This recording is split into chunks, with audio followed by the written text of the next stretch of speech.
Humans possess a fundamental need to explain the unexplainable. We are inherently drawn to the shadows, to the cautionary tales that define the boundaries of our world. These stories, the myths and folklore passed down through generations, serve a deeper psychological purpose.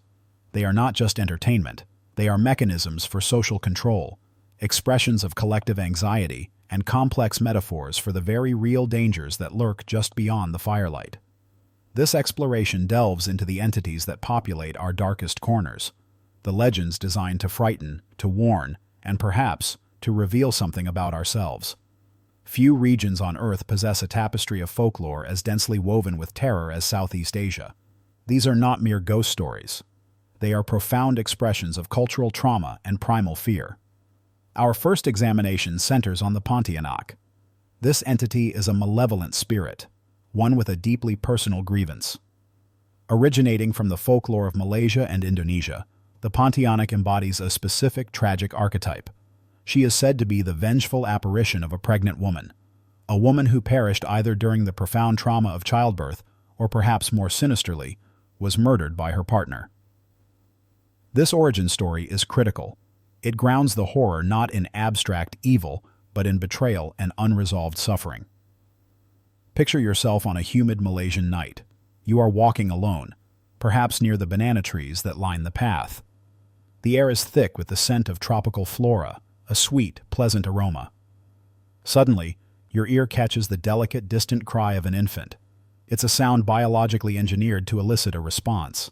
It draws your attention. It is then that you see her. A figure, half hidden in the darkness, standing beneath a banana tree.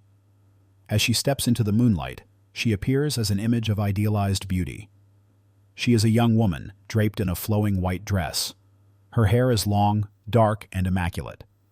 She is, by all measures, alluring. But this, of course, is the trap. Seduction is the Pontianak's primary weapon, the lure for the initial encounter. The legend, however, makes a fascinating moral distinction. The entity's rage is not random. It is targeted.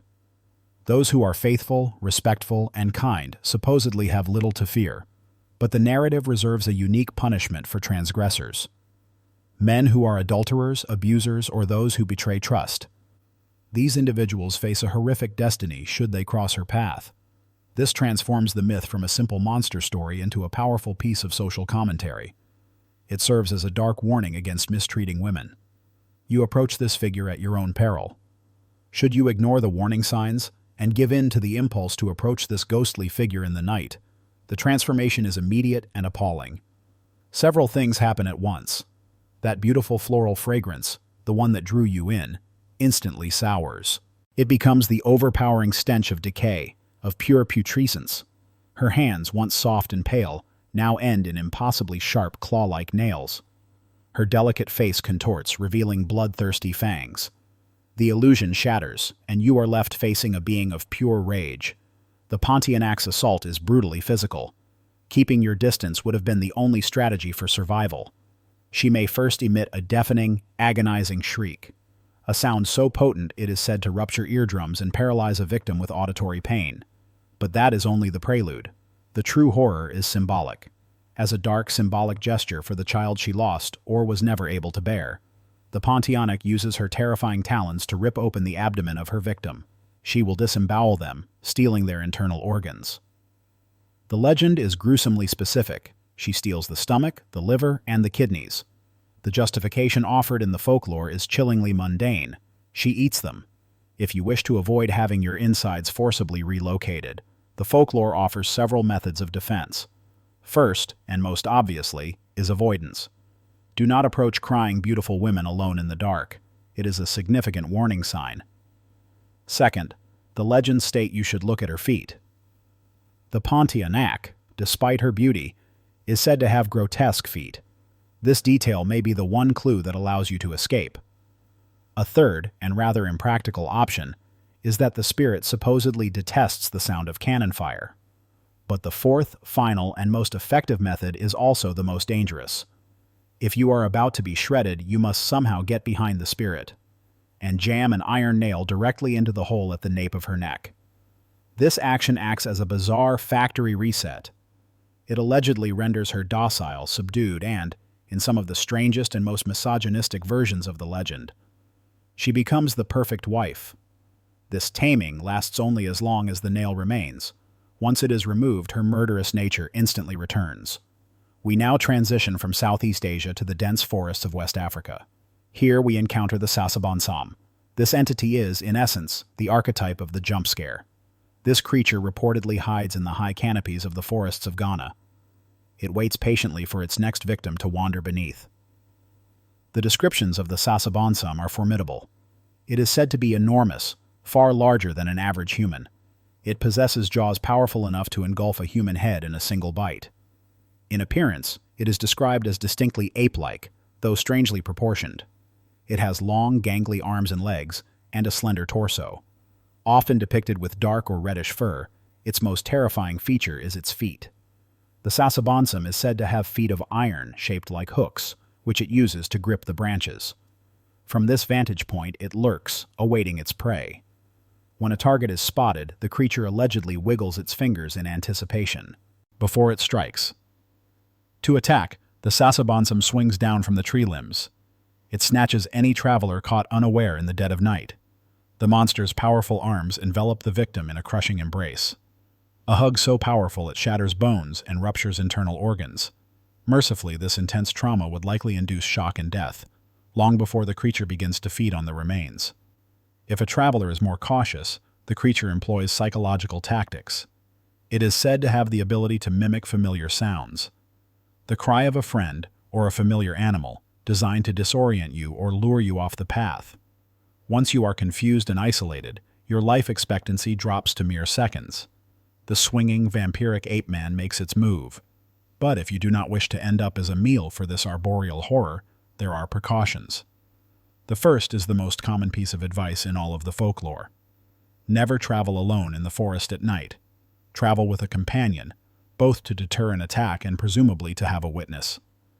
Additionally, protective charms, blessed by a local village priest, are said to ward off the creatures. The legend suggests they have an aversion to religious symbols, but if these simple solutions fail, there is another, far more modern and cynical solution. And it involves chocolate. Now, this does not mean offering the beast a candy bar. The logic is far darker. The Sasabonsam thrives in the trees. Therefore, the solution is to remove the trees. Due to massive, excessive cocoa farming, Ghana has lost a significant majority of its primary forest since the mid-20th century. It is a tragic ecological loss. But in this grim, ironic twist, as the trees vanish, so too does the habitat, and thus the threat, of this fictitious monster. Our next creature demands a different kind of preparation. This entity originates from southern Slavic folklore. It is known as the Drekavac, which translates ominously to the screamer. This myth takes on many forms, but for this analysis we will focus on its most common, the infant form. The Drekavac is said to be the restless, tormented spirit of an unbaptized child, a soul trapped in limbo, desperate for a salvation it was denied. According to the legend, it takes the form of a gray, emaciated young child.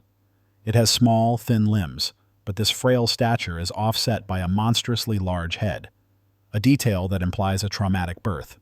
These spirits are said to be most prevalent around Christmas time, a cruel irony that puts a dark shadow on the festivities. A single glance at this creature is said to be profoundly unsettling. It is described as having bulging, glassy black eyes. Eyes that seem to contain no thought, no soul, nothing but the concept of death itself. As its name implies, the Drekavac is capable of emitting eardrum-rupturing shrieks. A single piercing wail, so powerful it can bring a grown adult to their knees in agony. Now, the Drekavac itself is not an immediate physical threat. It does not seek to disembowel you. Instead, it serves a far more psychological function. It is a looming omen. It is said that those who see the Drekavac, or even find themselves standing in its shadow, are doomed. They are marked to die a terrible death in the coming days. Entire villages may suffer cruel fates should one be spotted nearby. The legend itself clearly functions as a social deterrent. It is a terrifying story told to young children, teaching them not to wander too far from home, lest they cross paths with this diminutive demon. The strange howls of local wildlife in the night are often attributed to the Drekavac, a way to prove its existence to frighten children. And is this really so far-fetched? Many cultures have complex and frankly bizarre myths used to ensure childhood obedience. We tell children that a giant rabbit breaks into their homes once a year to leave offerings. We invent a small fairy that flies through windows to purchase discarded teeth. Parents will employ complex narratives to ensure their children behave. Like most such spirits, the Drekavac can be defeated, or at least pacified. The most obvious method is to retroactively fix its origin. The child's spirit must be properly baptized, finally putting its soul to rest. This involves a priest performing the rite, or perhaps simply splashing the entity with holy water and giving it peace. We turn now to Japanese folklore, a culture renowned for its incredibly creative and psychologically terrifying spirits. These myths provide a necessary balance to other aspects of its modern pop culture. The Teke Teke is one such entity, a ghost born from sudden violent tragedy. This is the ghastly result of a young woman or schoolgirl who found herself on a train track. Whether she fell or was maliciously pushed, she failed to get out of the way in time. The resulting impact with the train left her 50% lighter, but 100% angrier. The version involving a malicious push is far more compelling, as it provides the necessary fuel for a vengeful spirit, or onryo. The alternative, simply falling, implies personal responsibility. It serves as a stark modern warning. Stay behind the yellow safety line. As a vengeful spirit, the Teke Teke is a violent and relentless entity. It aims to hunt down the living, specifically those who wander around deserted locations or near train tracks in the middle of the night. Her existence serves once again as a powerful cautionary tale for children. It discourages late-night adventures to such inherently dangerous places. It is fascinating to analyze the tales parents invent to protect their children. Instead of illogical, that old factory is structurally unsound and unsafe. It becomes, do not go there, or a monster will get you. The fear of a monster is often more potent than the fear of an abstract danger. Any encounter with the Teke Teke is likely to be your last. While she is only the upper half apparition of a young girl, she is a formidable force. You may first become aware of her arrival by a unique sound, a rhythmic Teke Teke, the sound of her hands slapping on the cement as she moves. This is the origin of her onomatopoeic name. In some versions of the story, she drags a small scythe with her. In others, her own fingernails have become razor-sharp claws. If she approaches you, she may ask a simple, haunting question in Japanese. Where are my legs? This is, of course, a trick question. She has no legs. If you see a ghostly upper torso trailing its internal organs, lumbering toward you on its hands, your immediate instinct would be to turn and run. But you would be wrong. Although she is restricted to using only her arms for movement, the Teke Teke is noted to be incredibly, unnaturally fast. She is even said to be able to catch up to moving cars.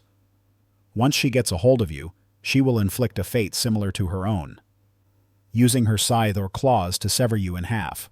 Now, according to the legend, and unfortunately for any victim, there is no clear way to defeat or appease her.